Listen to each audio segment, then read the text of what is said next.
This video, I'm simply going to go over impulse zones and how to use them for entering a trade. So, an impulse zone to me is an area of the market where price reacts from in a certain direction for more than two, three, four candles in a row.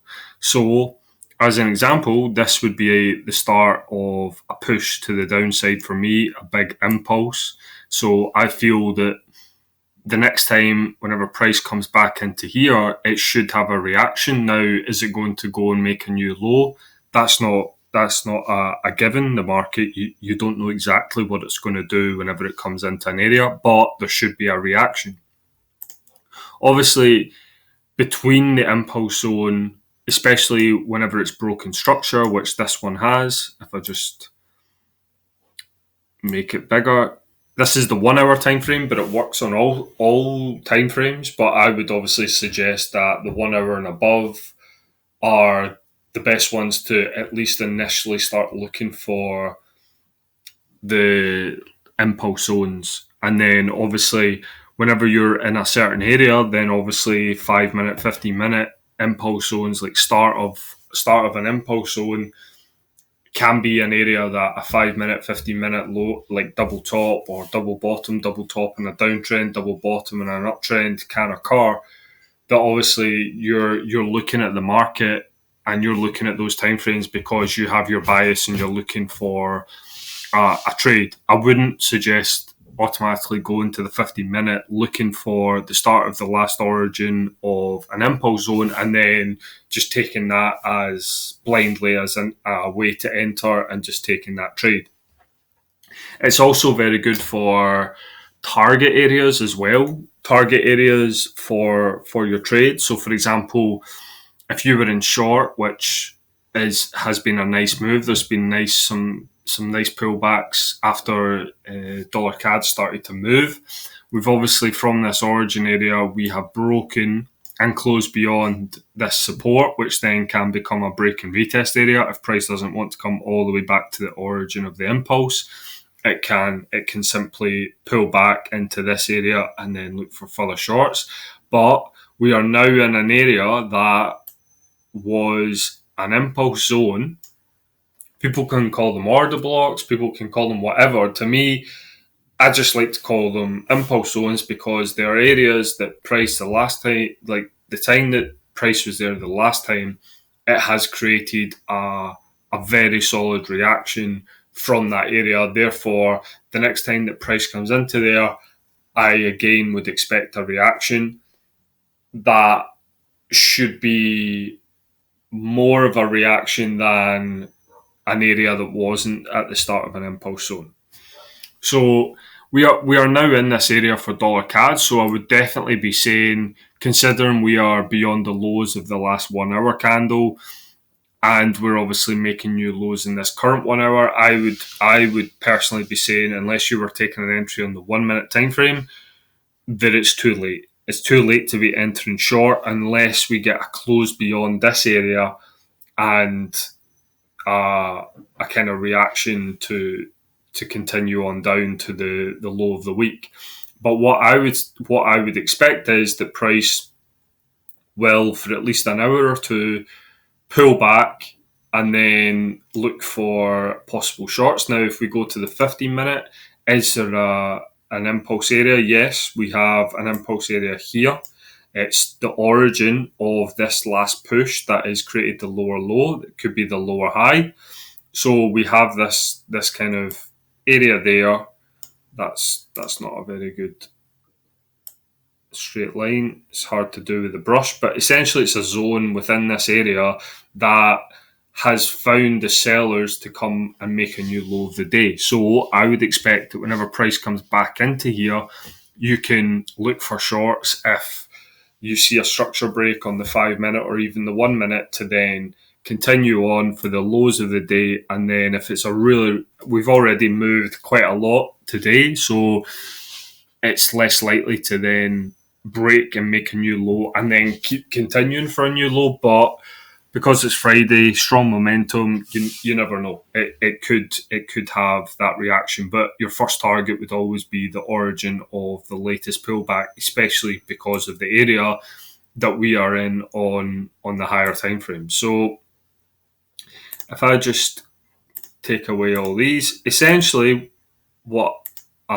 impulse zone is to me is an area that price comes from and price is in the same direction for multiple candles in a row that are of decent volume size. So in other words, they're a large size body, and I mean let's see on dollar CAD the last couple of weeks. I'm sure on the 1 hour we'll be able to find them. So this area here is the start of an impulse zone. It has a solid push. This area here, again, doesn't quite get into the impulse zone, but does come into the break and retest area that was broken because of the impulse zone. Price comes back into that area. Have another push, another impulse zone that breaks structure.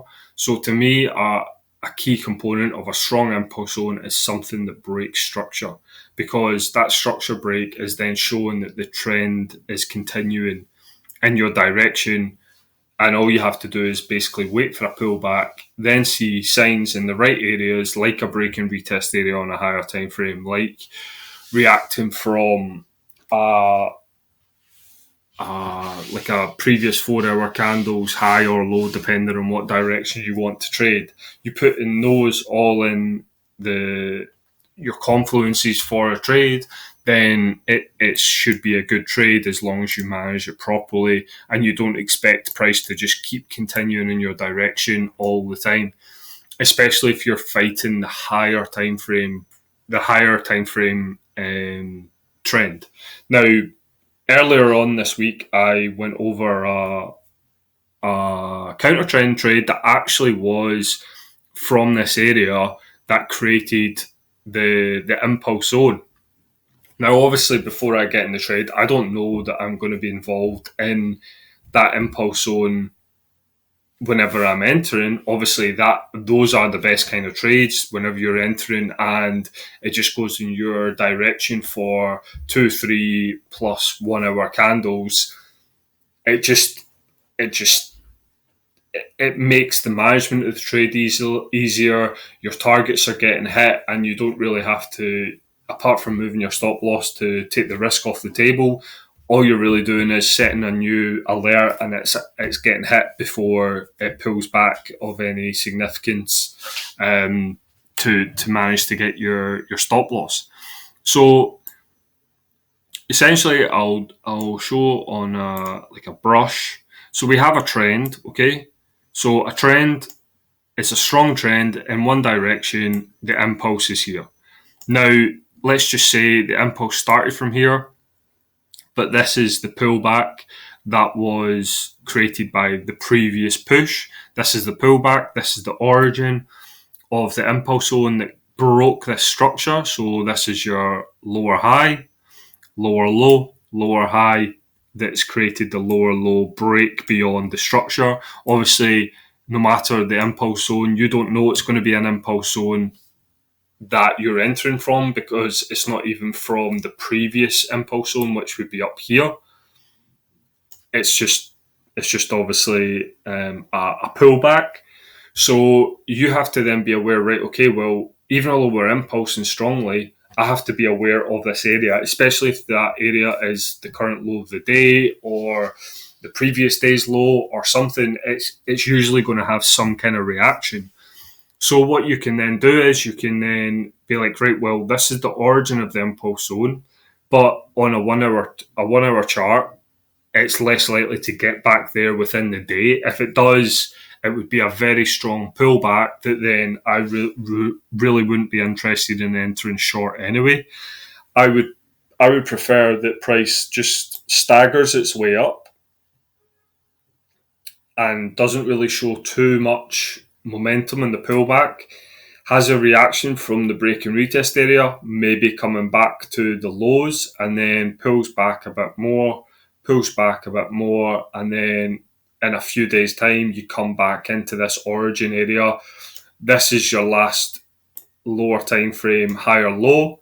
That's then broken and closed beyond. You get a retest, and then you start to drop to the downside. That is how I would prefer to see origin, like impulse moves, working out for my style of trading.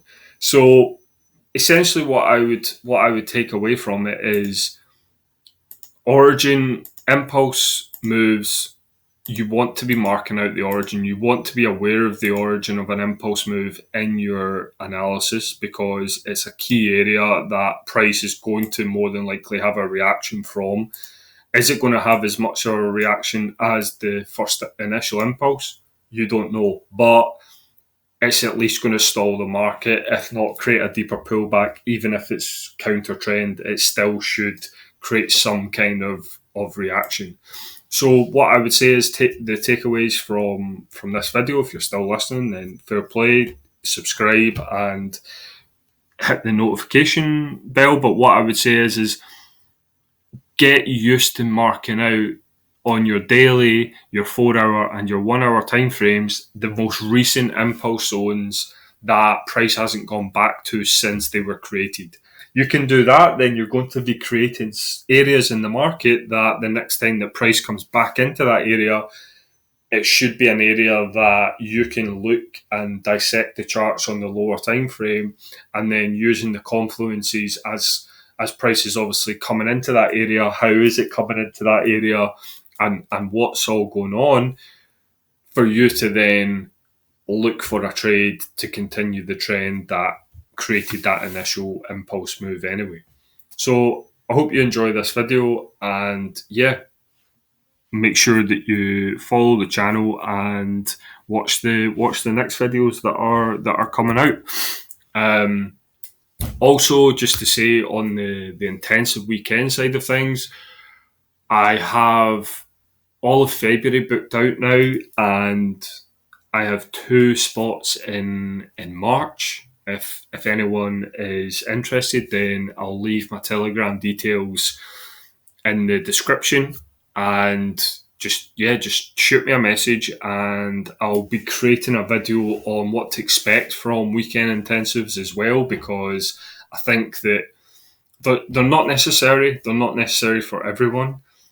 It's basically for the people that are wanting to take things serious and wanting that kind of one-to-one help to nail down a trading plan, nail down their strengths and their weaknesses, work on strengthening their weaknesses, and just making as much of their trading mechanical as possible. And then obviously I follow up by looking at your trades that you're doing after the time that we spend together, and hear what additional psychological things you want to go over. Like, for example, one that I've got coming up, the form that has been filled in, they're basically saying that they feel as if they move their stop loss to break even a bit too quickly sometimes, and also understanding when to just leave the market and give that particular pair a few more hours or a couple of more days or whatever, rather than just trying to use your knowledge every time you look at the charts to create a trade, whereas you could just wait for the trade to occur, the momentum to kick in, and then look for the trade that should be a smoother trade. So obviously it just allows me to tailor the kind of in the weekend, which is 10 to 12 hours. It can be split into multiple 5 hour sections, or it could be 3 hours and we do another one during the week or something like that. There's also, like, I'm quite flexible in that sense. But yeah, I'll be doing a video on that kind of side of things probably over the weekend or next week, just to give a bit more insight for the people that are interested. But it's something that I'm looking to offer at least 2 weekends out of every month as an option for the people that are wanting to take things more seriously.